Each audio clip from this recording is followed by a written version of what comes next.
Hey everybody, welcome back to the COVID Cocktail Club. Hope you all had a good Mother's Day and a great weekend. We are really excited about today's cocktail because it's really a very pretty one and a very simple one. And on top of that, it is delicious. Jason and I both found it in this month's issue of Imbibe magazine, which is one of our favorites for, okay, there you go. They've got some good recipes and some good articles about booze, so we like it. Anyway, inside of it, there was this one recipe that appealed to both of us immediately. We think you guys are gonna like it. We've tweaked it a little bit just to make it work for us, but we'll tell you what we've done in case. So it actually calls for rum agricole. That's R-H-U-M, not R-U-M. And you may have seen that around and thought, I don't know what the hell that is or how it's different from rum. So you better believe that your boy Jason is here with some nerdy facts for how it's different. So I'm not gonna bore you for too long, but yes, aside from the spelling, it is actually a different rum. I actually don't have any. Do you have any? I do not. No, it's on my list of next things to purchase. So rum agricole with an H is actually rum that is made in Martinique. I've read elsewhere that it's other Caribbean islands, but most people will say it really needs to come from the island of Martinique. And it is distilled straight from sugarcane. Whereas regular rum that we drink all the time, aged rum, Bacardi, your classic rum you get in a daiquiri, typically comes from molasses or a fermented sugarcane. So this gives rum agricole a very different and more unique, I'd say a flavor that's got more depth to it. You'll hear us use the term vegetal a lot or kind of earthy. It's more like that. It's not quite as sweet. And because of that, and I think one reason why they called for it in this drink in particular, as you'll see in a minute with the Campari, is it has more unique flavors sort of going on.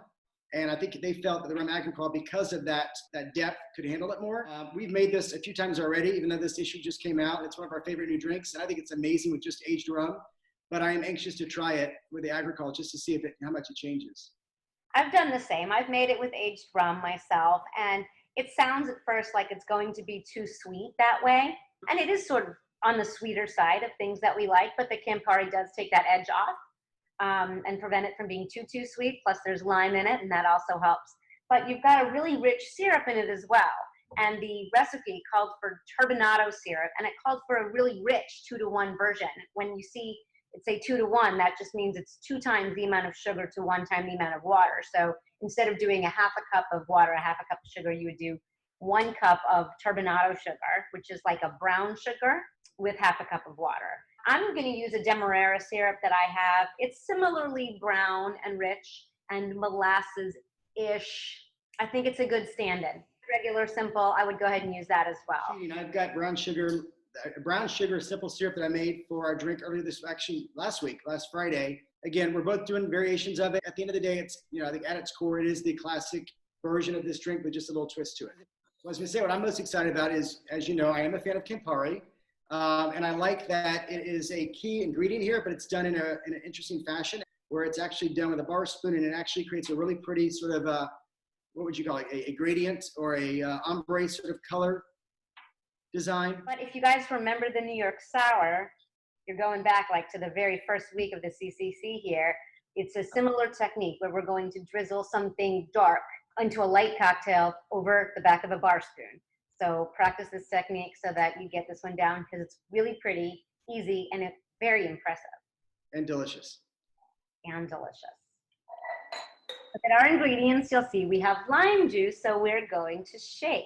I feel like I say that every darn time, but I want you guys to understand why we're doing what we're doing and not just think it's arbitrary. Shakerton. We are going to start with 1.5 ounces of aged rum. I'm not sure what would happen if you used a rum that wasn't aged. If you used a regular rum there, I'm not sure it would hold up to the Campari as well. I've only had it a few times, this particular cocktail since it came out. But yeah, I was thinking the same thing. I think the Campari would overpower it. I also think just for the color of this drink, it has a darker tone to it. So if you did like a Bacardi white, I guess you could do like a spiced rum. But again, I think you're starting to bring in 2 different flavors. I mean, they did a daiquiri with right. Campari. So Campari. Yeah. So. Sounds gross. 3/4 ounce of lime juice. 1/2 ounce of your simple syrup, whatever you're using. And we're going to stop here And we are going to put ice in our shakers and shake it. While you're shaking your cocktail, remember to have your cocktail glass chilling.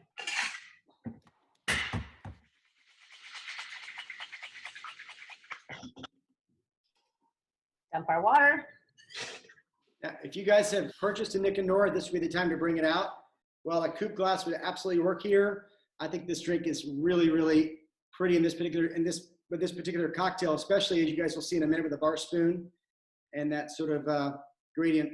If you have a white wine glass that's on the smaller side, that might even work here too. Yeah, very true. We'll fine strain it in.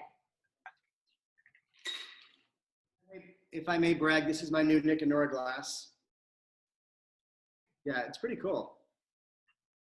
Okay, very carefully. You're gonna want 1/4 ounce of Campari for this. Not too much, not too little. I don't recommend freehanding this from the bottle. Yeah, it's a good point, the weight. You really don't want too much. You're gonna put your bar spoon over the top, not inside the liquid, right? It has to stay over the liquid in order for this to work. And carefully pour it over, slowly, over the back of the bar spoon.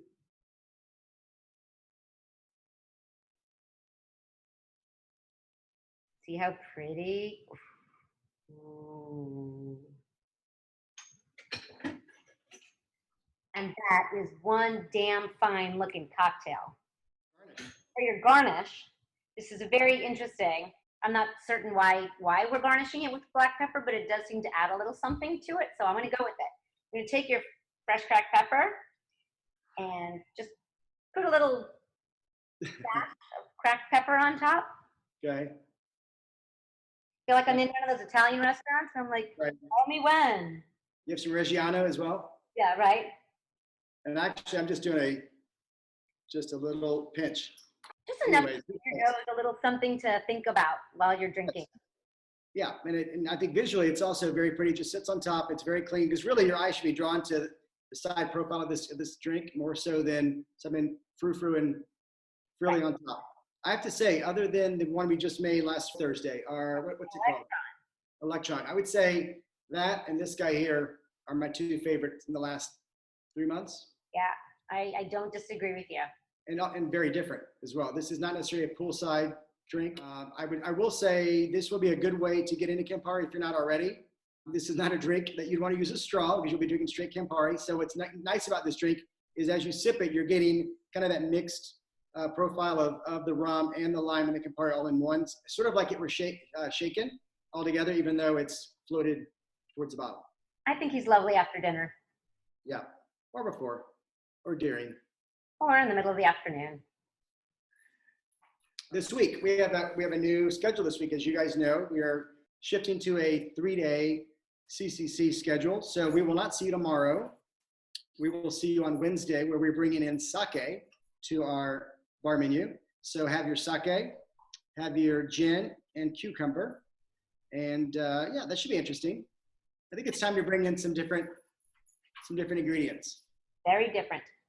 And a early happy birthday to Ricey tomorrow, who's turning, 49? 26. Happy birthday. Thank you. Cheers, Rice. Cheers, Jason.